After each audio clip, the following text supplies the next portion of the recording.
Merci beaucoup les dames et messieurs, merci de votre fidélité sur Gueule Afrique Télévision, la télévision panafricaine au cœur des investigations. Félix-Antoine Tshisekedi séjourne depuis la soirée de ce jeudi 3 octobre 2024 au niveau de Paris en France pour le 19e session de la francophonie. On en parle ici aujourd'hui avec messieurs Walaï Josué. Bonjour et bienvenue sur Gueule Afrique Télévision. Merci beaucoup pour l'invitation. Merci également à nos téléspectateurs qui sont en train de nous suivre. Bonjour à tous les Congolais, tous les Africains amoureux de l'Afrique, mais également amoureux du Congo. Merci. Je rappelle que vous êtes un panafricain. Est-ce que jusqu'à aujourd'hui, vous tenez encore à des valeurs panafricaines? Bien sûr, l'Afrique, c'est tout ce que nous pouvons avoir de précieux. Et ne pas aimer l'Afrique serait un sacrilège pour nous.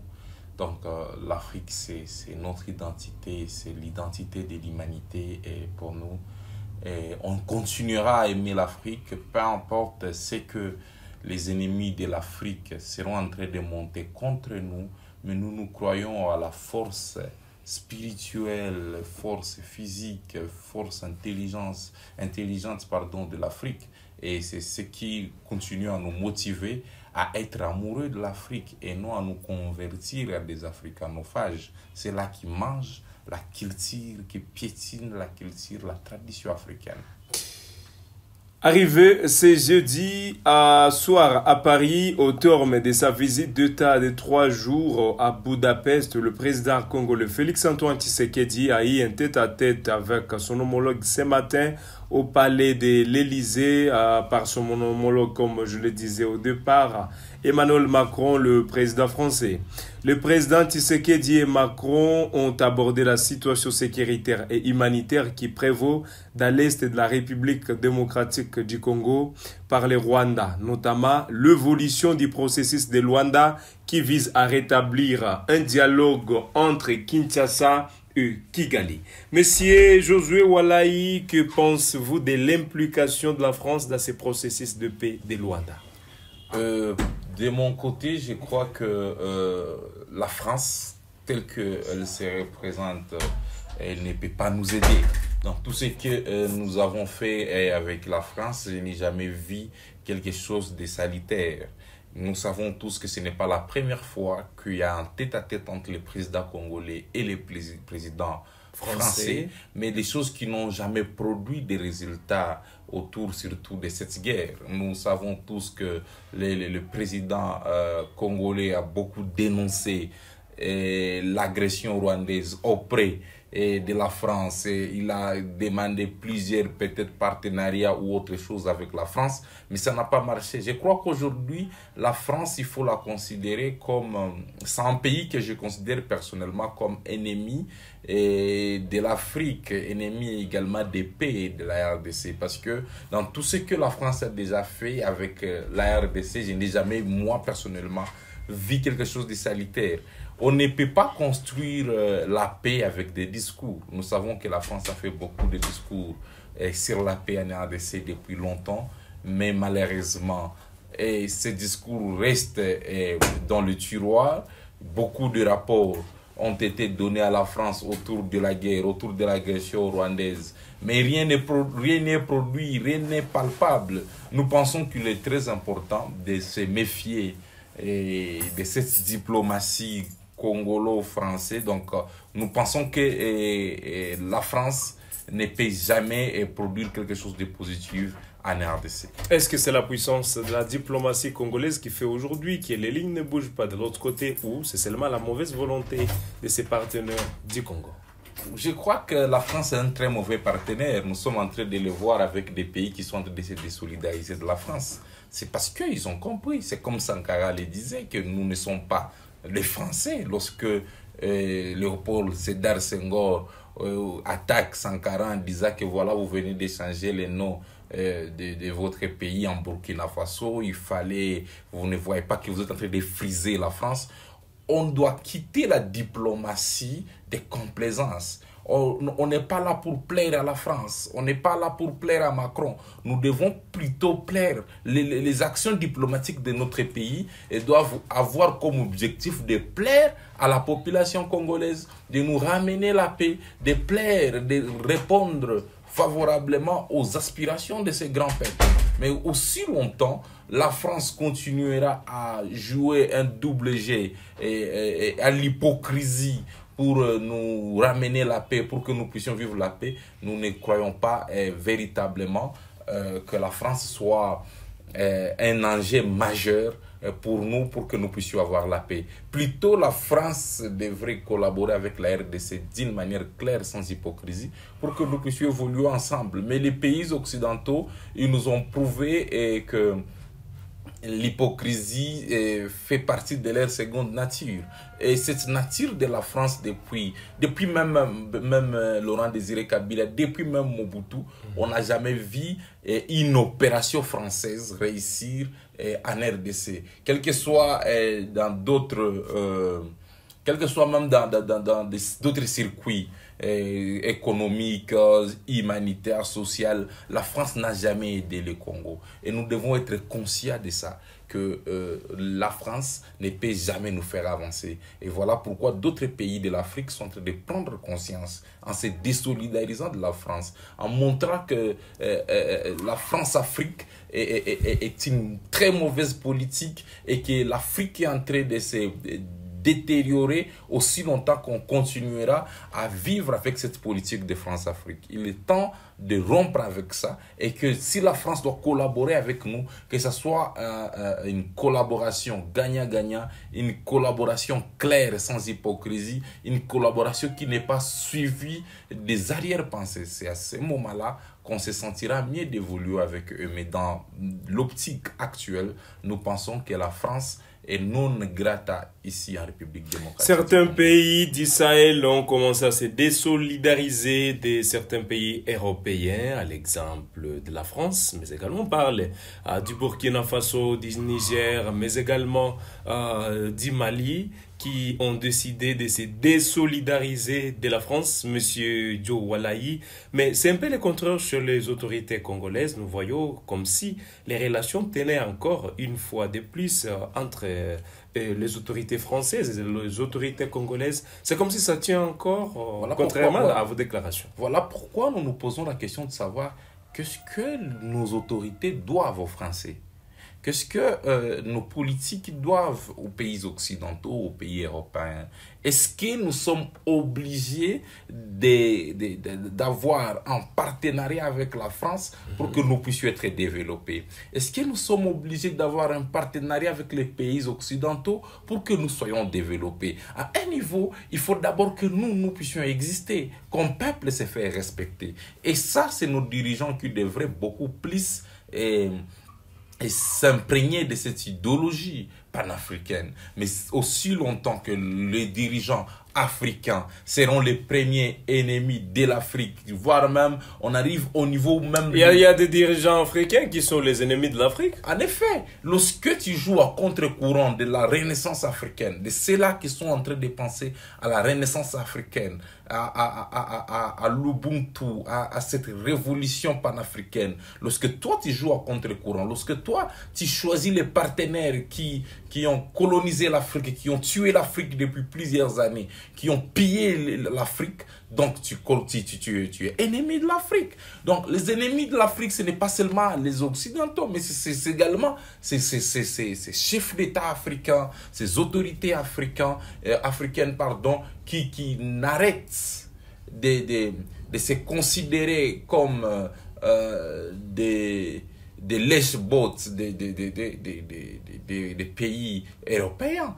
Il est temps que l'Afrique puisse s'assumer comme un grand continent, comme la manière dont le Mali est en train de s'assumer, le Burkina. C'est de la même manière que la RDC doit s'assumer, parce que la RDC est, comme le dit Franck Fanon, que c'est ici où se trouve la gâchette. Quand l'Afrique a en forme d'un revolver, d'où la gâchette se trouve ici. À l'époque, Franck Fanon disait aux Zaïre. Et donc, il est très important que la République démocratique du Congo se considère comme un enjeu majeur de la Renaissance africaine.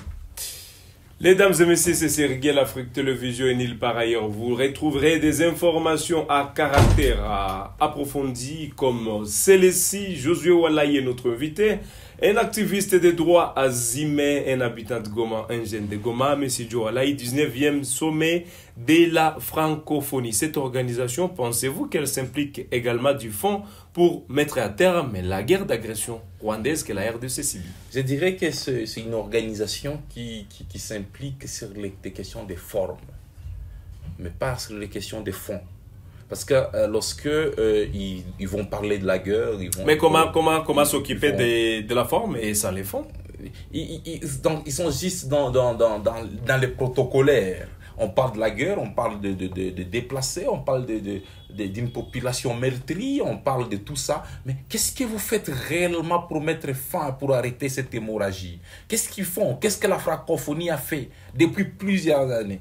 Il y a eu même un sommet un jour en République démocratique du Congo. Mais qu'est-ce que ça a produit? Qu'est-ce que tout ça produit au profit du peuple congolais? Moi, je pense qu'il est très important de rentrer dans l'esprit de se prendre en charge, de comprendre que c'est nous d'abord qui avons la responsabilité de renaître l'Afrique, mais également de mettre la paix en Afrique, surtout dans la région des Grands Lacs. Mais aussi longtemps que les chefs d'État des Grands Lacs, de la région des Grands Lacs, seront en train de penser que parler de la francophonie, aller faire des bons discours aux tribunes des Nations Unies, et circuler dans des pays européens, américains, ça construira la paix chez nous. Ils sont en train de se tromper. Parce que ceux qui ont détruit la paix chez nous, depuis même l'époque coloniale, ce sont ces pays-là.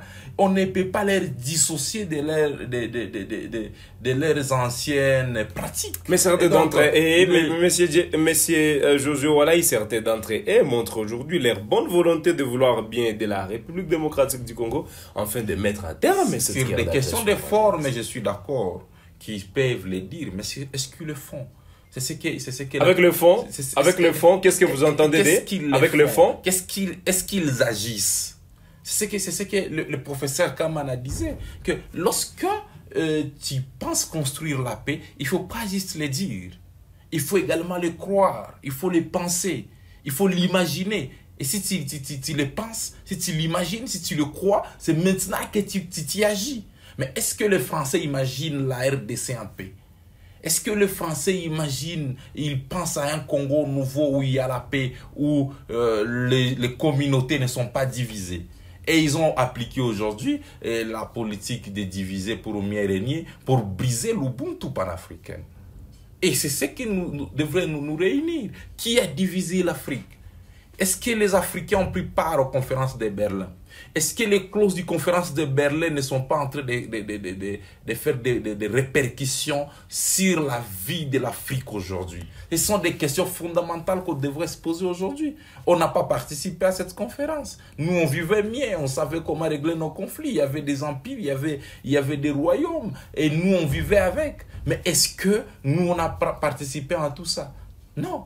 Aujourd'hui, c'est eux avec les multinationales qui fabriquent maintenant des appareils téléphoniques, des appareils électroniques avec les minéraux, les minéraux du Congo. Mais est-ce que nous, on en bénéficie? C'est à ce niveau qu'on devrait dire à ces gens-là qui déstabilisent la RDC, mais ces gens-là qui sont soutenus par des puissances. Parce que la RDC n'est pas en train de se battre seule.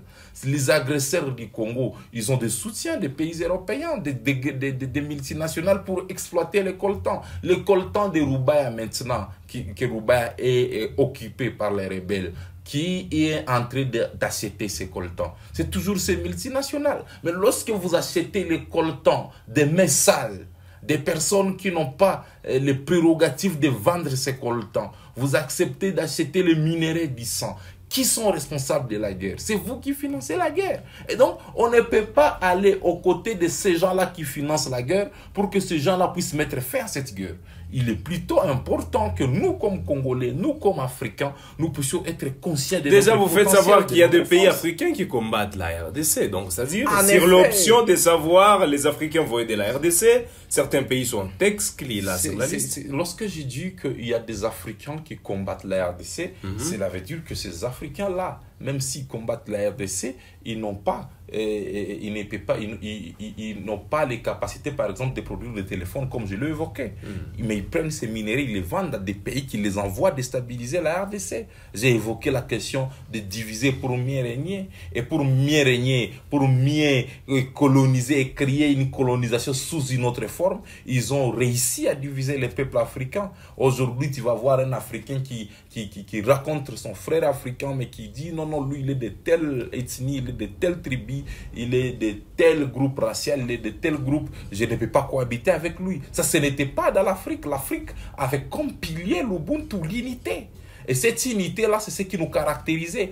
L'Afrique n'a jamais eu l'idéologie divisionniste. C'est une idéologie qui est venue de l'Occident. Et donc, il est très important, nous, comme Africains, nous, comme Congolais, nous puissions prendre conscience des réalités que nous vivons ici, des réalités que le peuple africain est en train de vivre, des réalités, et palper les fonds.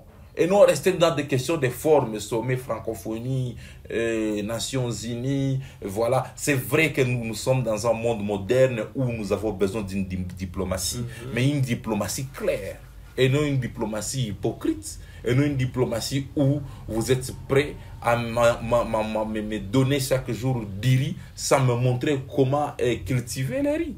Et donc, il est très important. L'Afrique, nous avons l'idéologie, si tu veux aider un Africain, il faut l'aider. Il ne faut pas lui donner le poisson. Il faut lui montrer comment pêcher. Voilà. Et c'est à ce niveau-là qu'on devrait vivre avec les Européens. Et donc, pour nous, les sommets de la francophonie, c'est une récréation. Ça ne va rien produire. Ce qui produira, c'est l'unité des populations congolaises. Que le président puisse venir ici.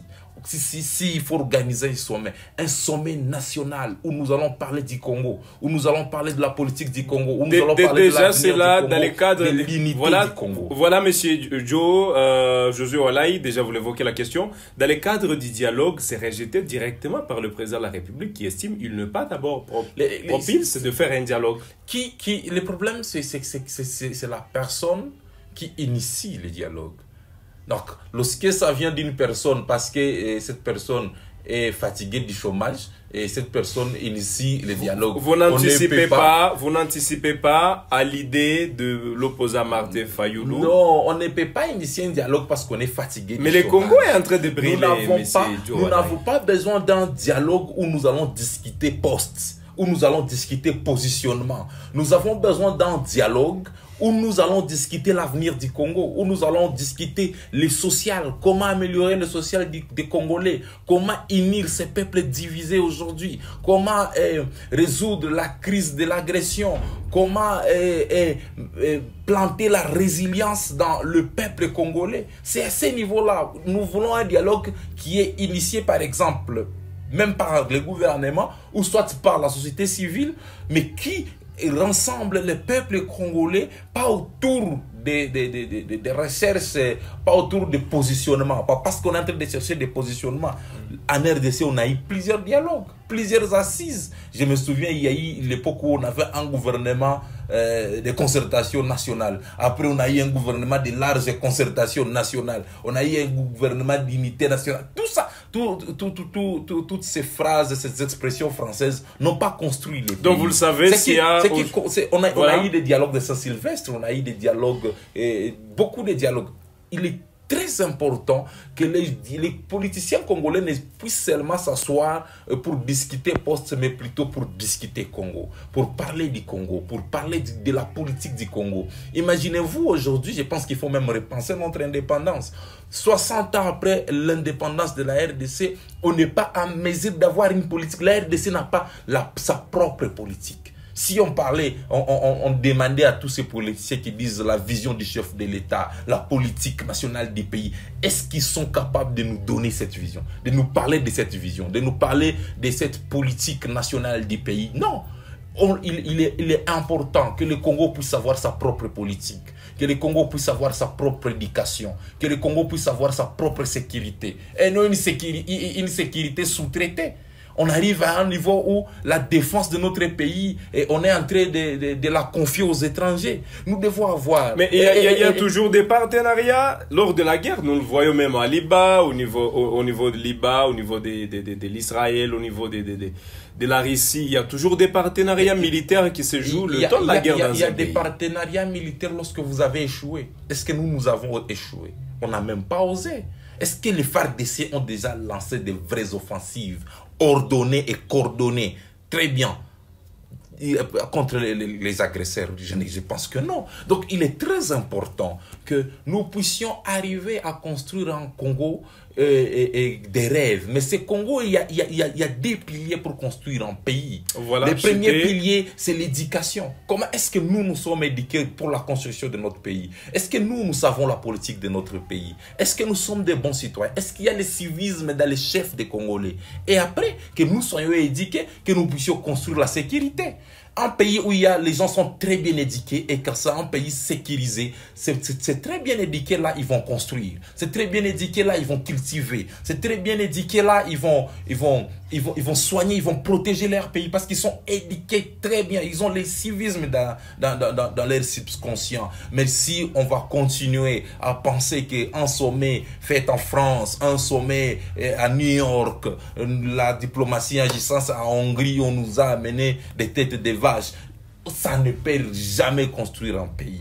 Un pays s'est construit sur base d'une philosophie, sur base d'une idéologie, sur base de principes et de valeurs qui peuvent nous amener vers ce Congo nouveau. Voilà, merci beaucoup. Mesdames et messieurs, nous sommes à la fin de cette émission. Nous sommes honorés de vous savoir nombreux, vous qui nous aviez suivis sur la chaîne panafricaine au cœur des investigations.